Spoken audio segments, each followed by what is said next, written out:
In other words, I'm up there trying to not be Frankie Martinez anymore, but to become part of this process that that entire room and myself are going through together.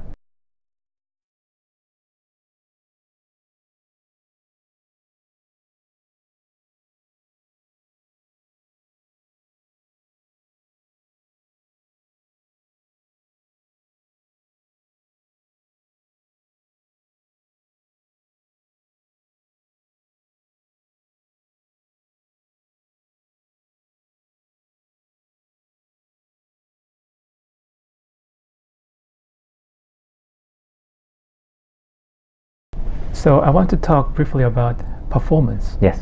So by the nature of the setting of any performance, Yes. It looks as if the performancer or performing individual Yes. is looking for a sense of acceptance. Yeah, absolutely, yeah. Or even approval. Yes. That would be the natural expectation of anybody who's up there on the stage Mhm. looking at them. But I'm sure that your philosophy is not really working that way. So when you're performing to a group of audience, what do you try to express? What do you try to bring out to them so that what's the message you're trying to convey, if any? Yeah. If any, right? Yeah. We have a drive. I believe that we have a drive to be accepted, right? And that I think that drive comes from the fact that we're social animals, and that the way we are put together, we rely on the community for our well-being and our possibility for survival. We do that to this day, right? Nobody lives in a vacuum. Somebody makes the clothes you're wearing. Somebody has made the subway system we got here on. Somebody is preparing and hunting and gathering the food that you're eating. So we are relying on a community for our well-being. And because of that wiring, I think that it is necessary for us to have that drive in order to facilitate a better position for survival, because if not, it wouldn't be that important to us, and then we may not be accepted by the group, and then we are less likely to survive because we don't have the support of the group, right? And so this acceptance thing is a huge deal in our minds, and it's not just when we're in high school, because I think that we have this concept that when we are going through puberty, we're going through puberty and that's it, and that we are, all the things we do in high school are just young kid things. The problem is we continue to do them as adults and as old people. We just do them in different ways. Instead of acceptance in terms of who's the cool kids and who aren't the cool kids, it becomes who's got money and who doesn't have money, and who is in shape and who's not in shape, and who's healthy and who's not healthy, and who's successful in their sport or in their job, and who's got the promotions. And it becomes that thing, and we do the same. You look down on service people the same way you look down on the people you don't think are so cool in high school. We do the same things all throughout our lives. I don't believe in maturity. I believe that everything we do when we're young, we're practicing for when we're doing when we're older, and they just take on different wars, countries. It's all the same thing as rival groups in schools or between schools, or sports represents that, right? It's all the same childish stuff that we do throughout our lives. So the point of the childishness, the acceptance thing, right? This thing, I saw a documentary about a self-help guy that ended up killing. He was responsible for people dying in one of his retreats because he kind of went too far. And they showed footage from one of his seminars, and there was a woman, and he asked her, what is something that you are uncomfortable with? And she said singing in public, and he said, okay, well, come and sing, right? And she's like, oh God. So she gets up there, everybody applauds, and she gets up there and she sings the Canadian national anthem, and then everybody applauds, and then somehow he helped her to to face her fear. The problem is he did not help her face her fear. He lended to it in the sense that he gave her a positive experience when she got up to sing. She wasn't afraid of a positive experience. She wasn't afraid of people applauding for her. She was afraid of being rejected when she sang in public. Right? I mean, you're not afraid to sing in public because you're afraid to sing and have somebody hear you. You're afraid to be judged poorly by those people. And so if they clap, then you have possibly dealt with the problem. Even if you expose somebody over time to people, to you getting up and doing what you do and have people enjoy it, you are not dealing with the fact that you are still afraid of being rejected by those people. You're just getting positive, right? It's like when you train a puppy, you want them to have positive experiences with other dogs, so you put them with dogs that you think they're going to get along with, and they play well together, so they develop confidence and not fear with other dogs. But eventually, they're going to have to deal with all kinds of dogs. You got to put them in there with dogs that are funky with them, and they got to learn the ropes. They got to learn the ropes, right? The way he could have helped her is to have the crowd be silent or to have them boo her and then talk her through what she was feeling, right? And to make her realize that she's still okay. Right? This is the way we think, right? We to face a fear is, you have to be courageous enough to face the fear. But if you face the fear and it has a good outcome, it builds confidence. You're just not done yet, right? You have taken a step towards dealing with the problem, but you're not done yet, right? I was talking to somebody about the dogs, and they said, I helped this dog, and the dog was didn't want to walk on the leash, so I just let her be without the leash, and she was fine. And so I don't put the leash. And I said, but you're going to need a leash eventually. You know, it's not about making the dog feel fine. It's about making the dog okay with the thing that it's afraid of.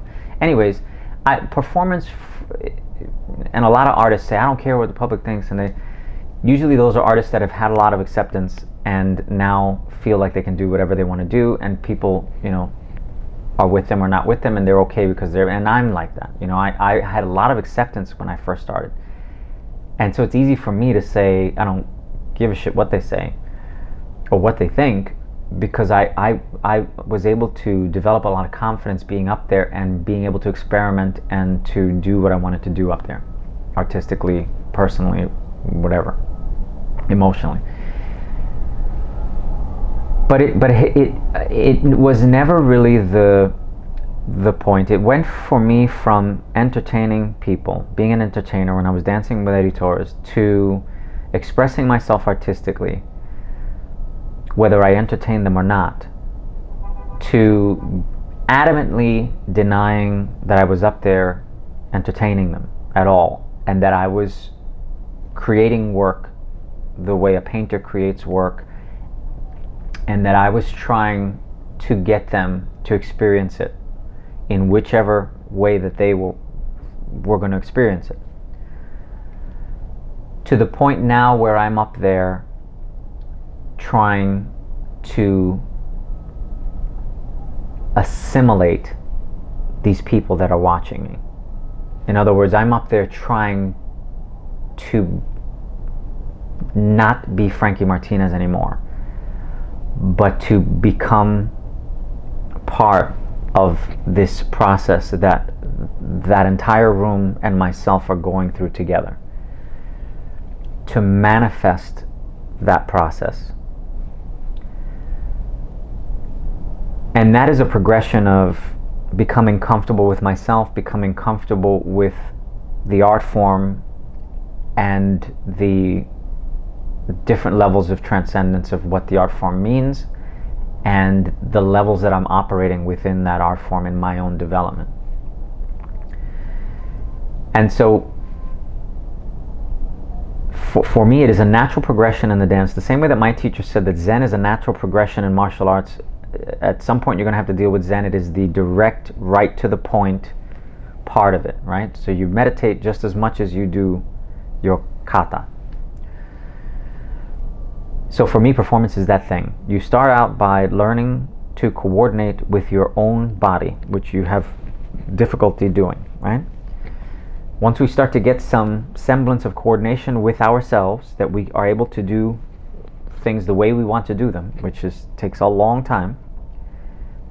Once we start to get our foothold in that, we start to understand how to coordinate with music. This thing that we perceive as being outside of ourselves, that is audible, that is a representation in one dimension that we are now trying to be the representation of in another dimension. So we have to learn to coordinate with music. While that's happening, we start to learn how to coordinate with another individual, with our partner, and what that implies while we are coordinating our bodies, while we are coordinating to music. Then we start to experiment with possibly being on stage or being part of a group that is going to be on stage. And while we become part of that group, we are now trying to become one and learn how to be part of many people who are trying to function in a singular function. And then as that group now puts itself on stage, you are looking now to become part of the process now that involves not just the group but the observers as well. And when I say become part of, I mean that I know I'm not up there entertaining them. I don't consider myself an entertainer. I considered myself an artist for a long time, and I don't know that I would classify myself that way anymore either, although that still is a large part of how I arrive at the more spiritual stuff that I'm dealing with. The artistic part of it is how life ends up manifesting itself in beautiful and intricate ways. But the artist doesn't necessarily have to work on themselves. They just have to satisfy the whiny child, but they're satisfying the whiny child by producing things that others can relate to and they're not necessarily dealing with the whiny child. And although we use art as a form of catharsis, right? We use art for therapy. It doesn't mean that the artist is using art as therapy and that their art is therapeutic. It has to be focused on that way in order for it to have that benefit. So when I get up on stage, when I personally get up on stage, and what I try to teach to the people that have chosen me to guide them about getting on stage, has everything to do with the first step of that, which is to coordinate with your body, to unify, to stop seeing ourselves as separate, and to engage in something that makes us part of everything instead of an individual thing. Everybody wants to be unique, and everybody wants to be different, and everybody wants to be, the things that people do to be different. And we don't do a lot to facilitate our sameness, And my humble opinion is that our problems, individually and as a society, stem from this thing we have in our heads about our separateness, our uniqueness, or the chasing of that uniqueness, right? Whether it's to have a lot of money, I read this thing this morning about how most of the food that we eat is fake food, that it's not what they say it is, right? In restaurants that are serving Kobe beef, they're not serving Kobe beef. There's only 2 restaurants in New York City that are serving Kobe beef.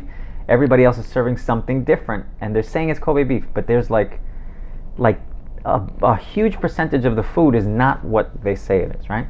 Why does that exist? Because the companies are trying to make money, and those words make them money. If the concept of making money in the first place didn't exist, we probably wouldn't have to worry about those problems, right? But the companies trying to make money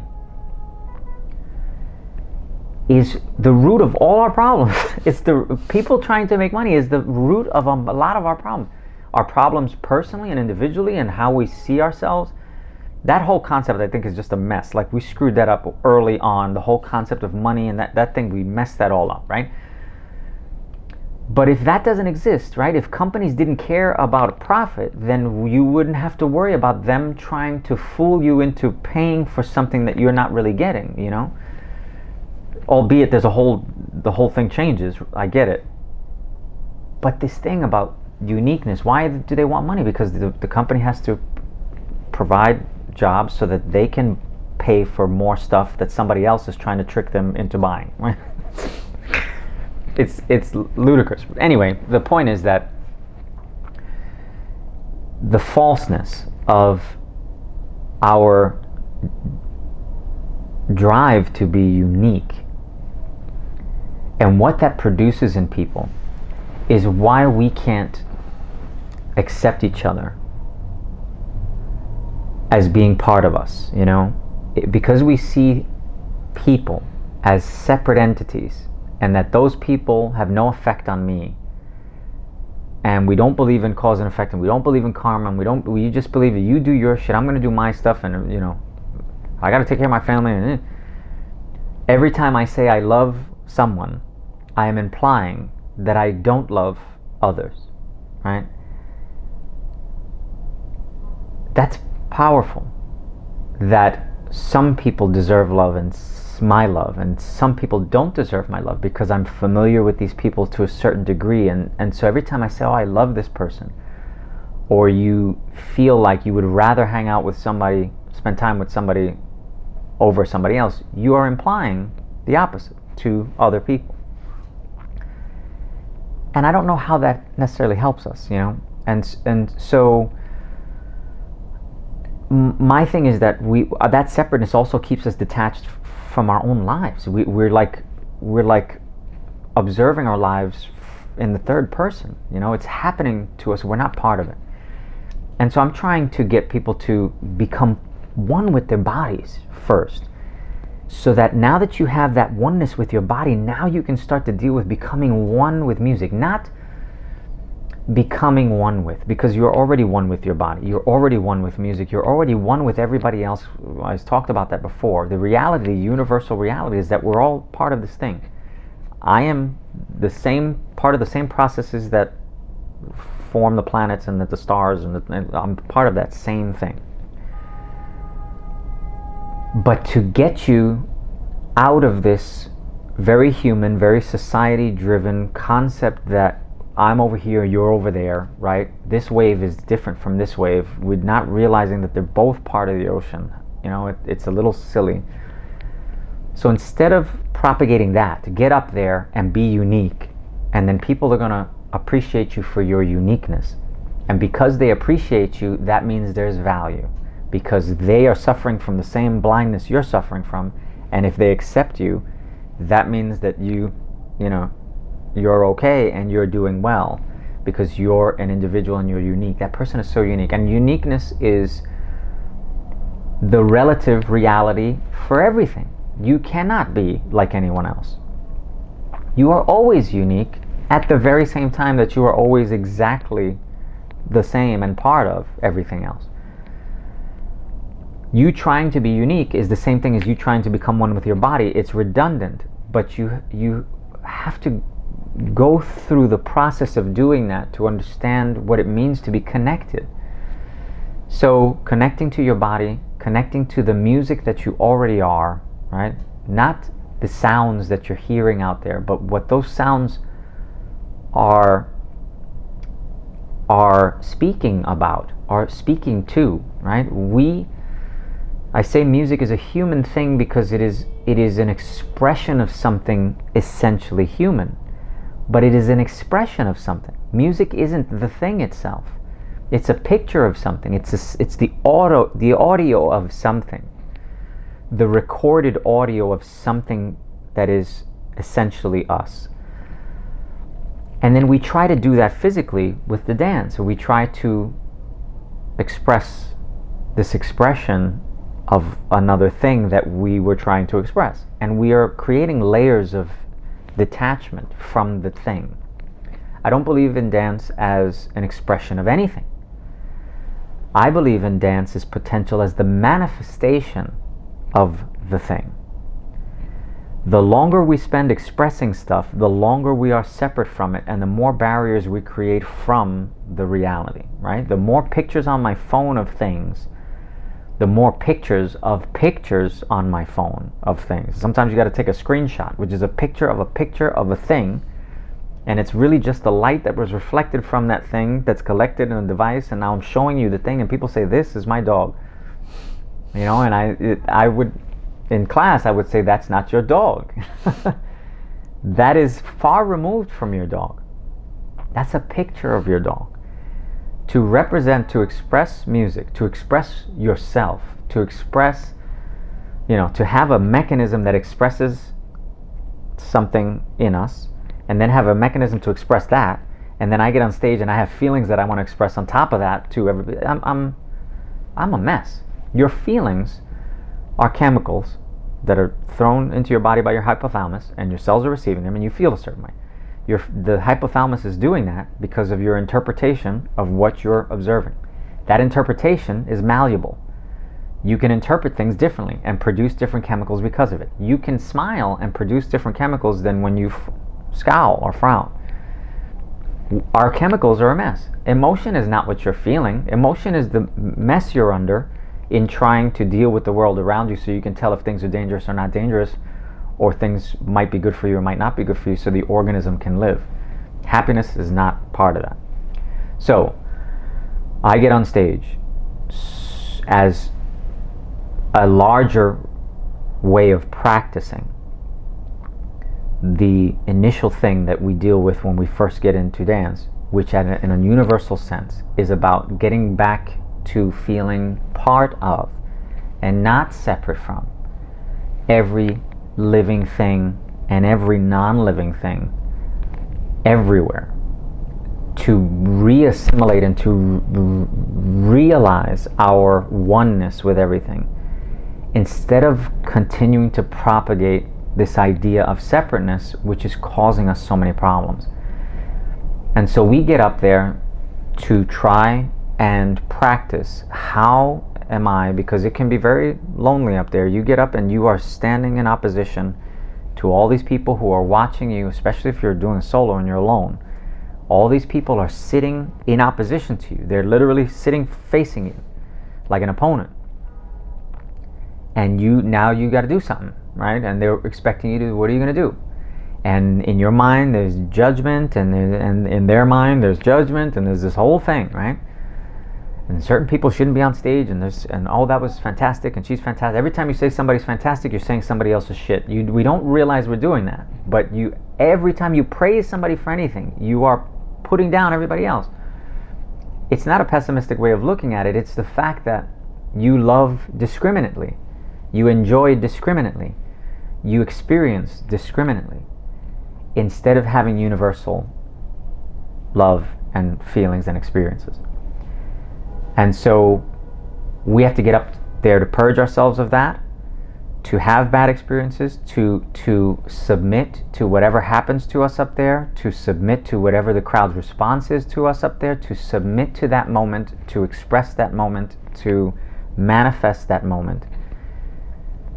Not just for us, but to actually facilitate it for the audience as well, as much as you possibly can, to get them to feel part of you and the process. Not just for you to feel it for yourself, but to actually get them to feel like they were not conscious of their I while they watched you. There was only what the entire room was going through at that moment. In Zen they would say, there is no dancer, there is only dancing. There's no observer, there's only observing, right? And that we want to be, when we observe something, we want to be observing, right? You want to be the act of observing. You want to be the act of loving, not a lover or a performer or an observer. You want to manifest the thing itself and eliminate the I that you have in your head that causes you to think you are separate from your experiences and from the people that are going through those experiences with you, or just going through the same experiences in some other remote part of the world. We are all one thing.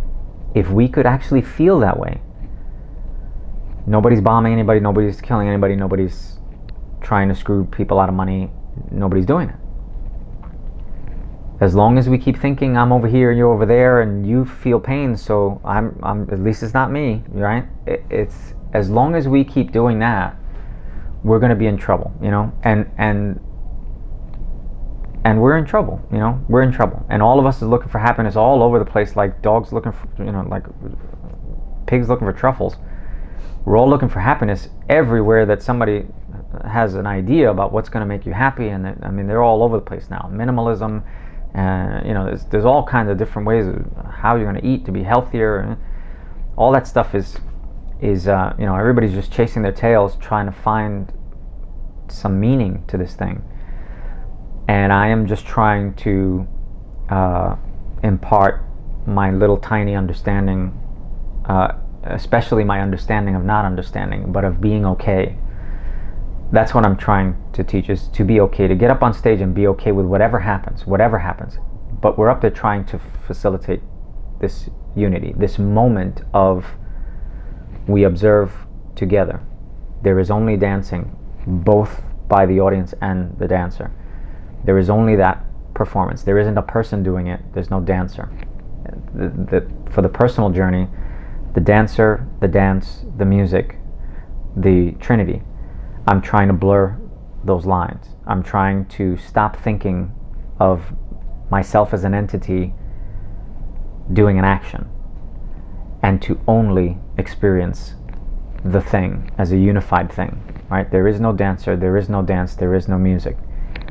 There is just the being, you know? And that's what we're trying to facilitate on stage for them, for you, and the moment, to facilitate the moment, that whatever happens right there, to be honest to whatever happens right there, and not do what you think is going to garner you acceptance from them, but to live it the way it happens, however it happens, and to be okay with that.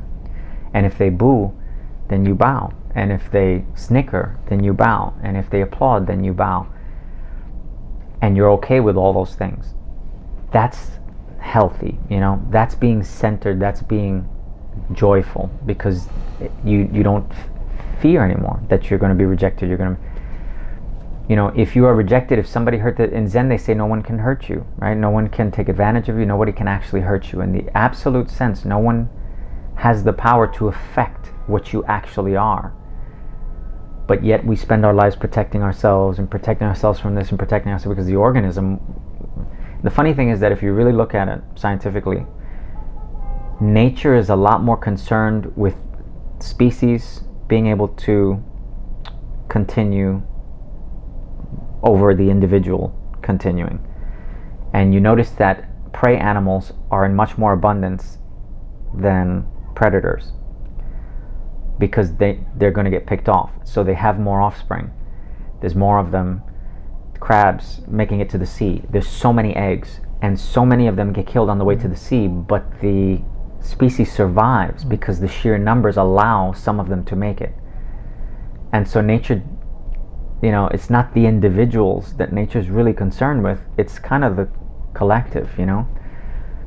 And but we're so, like, you know, that it's such a strong instinct for us to survive and to protect the organism.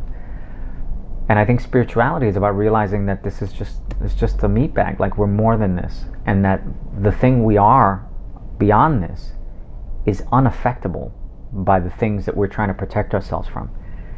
And most of the stuff that we're trying to protect ourselves from, that it's normal stuff, doesn't affect even the meat bag. You know what I mean? It doesn't change anything that people boo you. At this point, it doesn't change anything. You still have people that love you, and you still have people that support you, and it doesn't matter that you're part of this group, because this group is supporting you on the other side. It's like it's our drives are out of control and out of whack, causes a lot of problems. And I'm just trying to quiet myself down and quiet the people down around me that are hoping to experience that quietness of being okay with whatever happens. I was not and am still not okay with everything. But that's my process, is to find that, you know, to find that levelness of, you know, I'm not afraid of it. If it happens, it happens. I'm okay with whatever happens. You know, you do your best to you know, take care of yourself so that you can continue to understand these things. But life is going to do what life is going to do, and it shows us that all the time, you know. And as much as we try and prepare and protect, you know, we still got to deal with life as it is ultimately. So, do you find dancing challenging sometimes? And if you do, what aspects of dancing do you find more difficult to deal with? Yes, dance is challenging in many different ways. Are you referring to challenging in terms of the physical act of dancing, or challenging in terms of the world that dancing is done in? Right? Because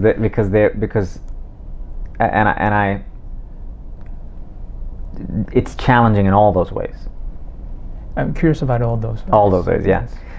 Yes. If it were not, it would not be useful to me. I always say that my function as a teacher in practice is to propagate discomfort, is to create discomfort. The more that I'm able to do that, the more you're able to grow and to be transformed. I'm providing the circumstances that will provide growth. The same way that I speak in class about worrying about the circumstances that produce movement, not trying to produce the movement itself. I'm trying to, the same way you flower a garden, you set the soil up, you put the vitamins, you water, you're setting up the circumstances for the life to grow, for the plants to grow. And that's what I'm trying to do. And that's what I try to do in my life also. I am trying not to avoid things that may be uncomfortable, and to face them and be okay with them, and to get better and better at facing them and being okay with them no matter what the outcome is. And working on that as a mechanism to produce growth in myself and in the students. So I think dance, if it's going to be worth anything, needs to be challenging. If it is not, I always tell people, if you find this level not challenging, if you are completely comfortable here, then you need the next level, right? And if in the next level you think you're comfortable, I'm going to show you why you may not be realistic in your assessment, that you understand what's going on here, and try to get you to start thinking about things more deeply. And so I will create discomfort through the challenge of combinations and choreography that force people to struggle, to create a discomfort in the musical phrases that we create and their difficulty in using your body now to make sure that you are, creating the phrase that we're trying to create here, in terms of putting people in situations that are not completely comfortable, in situations that may expose fears or weaknesses or apprehensions. That is important. If I'm not doing that to myself and my practice, I'm not growing. If I'm not facilitating that in my students, in the adherence of my teachings, then I am failing my responsibility as a teacher. I don't believe that a teacher is supposed to make people feel good. I don't think that is what is helping them. We are trying to guide people to a level of understanding, a level of connectedness, and that requires them to shed a lot of the stuff that is blocking them from doing that, and some of that stuff is difficult. There are different ways to deal with different people, and there are different things that are uncomfortable and difficult for different people. But I believe there should always be difficulty. I think the people that are quote unquote talented, that things come easy to, a good teacher has to deal with them in a very specific way, and not in a very specific way, but they have to deal with them the same way they deal with everybody else, in the sense of creating struggle and creating discomfort, so that they learn the lessons, and that the lesson has nothing to do with your physical manifestation of the thing, and that the fact that your body happens to be predisposed for certain things. I've never really been a big fan of talent. Right? Talent is cute, but it's the same thing to me as good looks, right? It's just kind of like, it's relative, and you got lucky through circumstance and random genetics, and you chose something to do and fall in love with that you happen to have a disposition for. But in terms of like I said, Michael Jackson, people see Michael Jackson as a role model. I never saw Michael Jackson as a role model. Michael Jackson was a mess as an individual. And as much as he was able to manifest all this talent, in terms of achieving mastery of self, and in terms of that talent meaning something for him in his life, other than not being able to go to the store and having to hide when you want to do something personal, or having difficulty in relating to people in a normal sense because of what had to happen to you in order to manifest that type of talent. Those aren't the things that inspire me. They inspire people because you see something and you see human possibility. But to me, that's natural variation. If he were in a hunter-gatherer society, what would all of that function for him? It's cute that he can dance and he can sing, but he's still got to go get food, and he's still got to get a mate, and you still got to defend yourself from other tribes. Like, it's always about where we are at the time and what that society thinks is cute at that moment. What they think is sexy. What I thought was sexy when I was young is definitely not sexy now. What I think is sexy now is not what other people think is sexy now. I don't know what pop culture is doing now. I'm totally detached from it, and I'm not attracted to any of this stuff except for the movies, some of the movies. But that idea of things being easy for you isn't necessarily a good thing. You still got to do the work everybody else has to do. It's the work that changes you, and the change is about that mastery of self. There is no work outside of the work of the self. None of it. It's all fantasy. If you're not working on yourself, you're not doing anything. If you're not getting connected to self, you're not doing it. You're just kind of wasting time. You're at the carnival. It should be underlying everything we do to some degree. We just think we are what we are. Well, that's me. You got to accept me for what I am, or I should accept myself for what I am. And yes, of course, you are perfect, but you don't realize it. You are suffering because you don't understand your perfection. And so, in order to clear that suffering, you have to go through what you need to go through to understand your perfection, and that everything is okay, and you're going to be okay, and that nobody can hurt you and nothing can hurt you. That getting through and transcending the idea of suffering is where we get lost. And so right away, I want to be uncomfortable, and I want them to be uncomfortable. In Zen, that you got to sit for half an hour and do nothing. You know how hard that is? I mean, nobody thinks it's difficult, but it's. I can give you a combination in 2 hours, and you. Harder than that. Let's sit still and not do anything. You see it in the trains now. It's hard for anybody to just be still for any length of time. Mm-hmm. To hold a thought in your head for any length of time, it is impossible. You want to talk about difficulty. And so right away, Zen messes you up. You got to fold your legs in an uncomfortable way. You got to sit there on your butt. Your legs are falling asleep. Everything hurts. You're like, geez, that's the first thing you experience. You know, if you do it lightly, you know, you breathe, you relax, calm down. Oh, my legs hurt. But right away, they're introducing discomfort. And then right away, they start talking about not running from discomfort and all these little things that are put in place so that immediately you have to deal with being okay with being uncomfortable. And that's hard for us, you know, because we seek comfort so voraciously. People almost knock me down to get into the train to sit down. It like almost kill me to sit down. It's like we think we're civilized, but we're, you know, you're knocking people down to grab a seat in the train. It's incredible, you know. It's incredible. But so yeah, that we don't figure that out if we don't go through those challenges, and I absolutely feel that all the way through.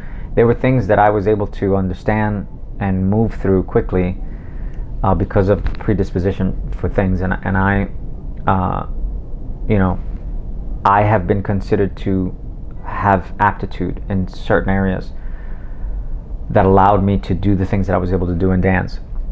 But those weren't the things that helped me. The things that helped me was the training that I got to not let those things distract me from what the reality of the situation was, and that I had to deal with me, you know, and that a lot of times that's talent and the ease of things lets you get away with a lot without having to deal with yourself. And because we are so enamored in that of people, that we value talented people sometimes over good people, and that we are inspired by people doing talented things that we have no idea what they are as actual people. They could be racist and hate everybody, but they're, you know, they're on my TV and they're, wow, look how amazing that is, I want to be like that. But you don't even realize what you're asking to be like, you know. That thing makes us susceptible to fall in love with and to coddle and to allow people who may show an aptitude towards something get away with the stuff that we weren't allowed to get away with. And I believe that they need it just as much as anybody else does in order to get the benefit of it and to actually accomplish that level of self-mastery that I think we would all love to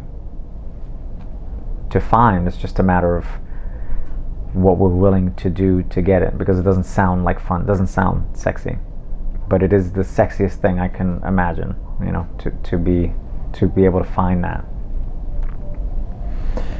So as the final question, yes, if you hadn't become a dancer, what do you think you would have become? And I hope you could give me a one-word answer. Shit. I don't. If I were to answer that in a specific sense, I would undermine everything else that I said today. Because I'm exactly where I'm supposed to be, and everything in my life has put me right where I was supposed to be. And for me to spend any time thinking about where I could have been would put me into the world of fantasy and not into reality. And I'm getting very excited and disciplined about trying to be right here and you know, right where I am. It's funny to think about your life that way, to think that everything in your life, every single moment in my life, has led me to be right here in this room doing this interview with you right now, and that this will add another grain of salt for me to be somewhere else when I'm somewhere else. And it's profound to think about that, you know, because we think about it in terms of our story, but every dumb thing I did, every toe I stubbed, every time I got a hangnail, all those things have led to this moment. And so this moment is super important, and every moment, every subsequent moment is super important. And I think that I have no concerned with what I could have been. It would probably be fun to think about and write down and figure out, but so many things to factor that it's insane to try and consider what that would be.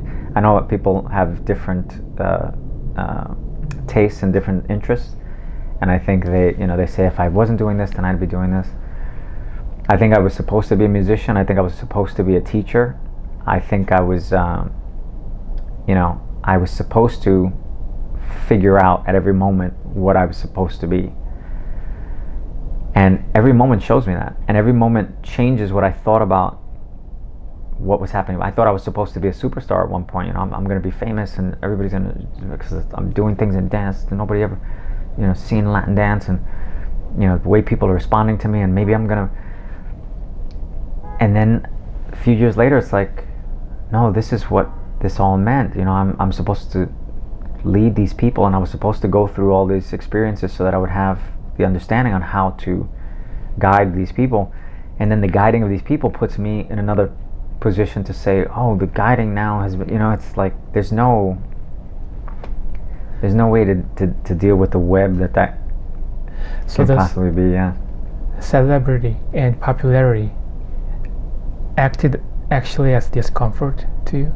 Absolutely, yeah. Absolutely. I don't think that it's comfort in any sense to anyone, in the sense that there's a lot of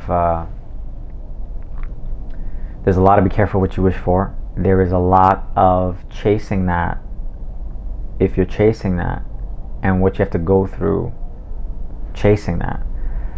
And then if you happen to find acceptance that way, what that ends up meaning, we don't necessarily think about what these things mean. We see them as an image in a fantasy we have in our heads, and we don't really, the same way we don't really understand what it means to choose a profession. We see it from a distance and think, oh, that's interesting, I would love to do. Then when you get into the study, you're like, oh, this is not what I thought it was about, and I'm not really, I was interested in this when I was a kid, but I'm not interested in it now. Yeah. It's you hear celebrities all the time. You see it with athletes. They get short with the interviewers because they keep asking the same stupid questions, and it's like, you wanted this, right? You practiced hours and hours and hours. You led your life so that you can end up in the NBA, and now you're mad at the you. This is what you wanted. This is part of it. It's just that we don't really understand all of that completely as we go through. So. Yeah, absolutely. That presents all kinds of stuff. I saw an interesting post today to tie everything up. A friend of one of my assistants was in an Uber and recognized the Uber driver and kept looking at him and like, I think I recognize this guy. It ended up being Timac, the guy who played Leroy in the movie The Last Dragon in the 80s, who did that movie and maybe one other movie and disappeared. And the guy was talking to him about how happy he was now and that he finally found happiness. And the guy is driving an Uber. This guy was in a movie. And he's like, is your name Timac? And the guy took his shades off and he said, thanks, man. Like, thanks for recognizing me. And funny that he was driving an Uber talking about happiness after having celebrity and being in a movie. He wasn't in a lot of movies, but I thought that was really interesting to read today. Somebody sent it to me, so because I'm always talking about that movie and joking about it in class. But yeah, I think that happiness and celebrity are possible, but they are two very different things. Happiness and deep sea diving are just about as closely related. They can happen together, but they're not dependent on each other. They are not. They don't. One doesn't equal the other. Mr. Martinez, thank you very much. Thank you, man, for sharing your thoughts. I'm glad somebody wants to listen to me. Thank you very much. Ramble. Thank you, sir.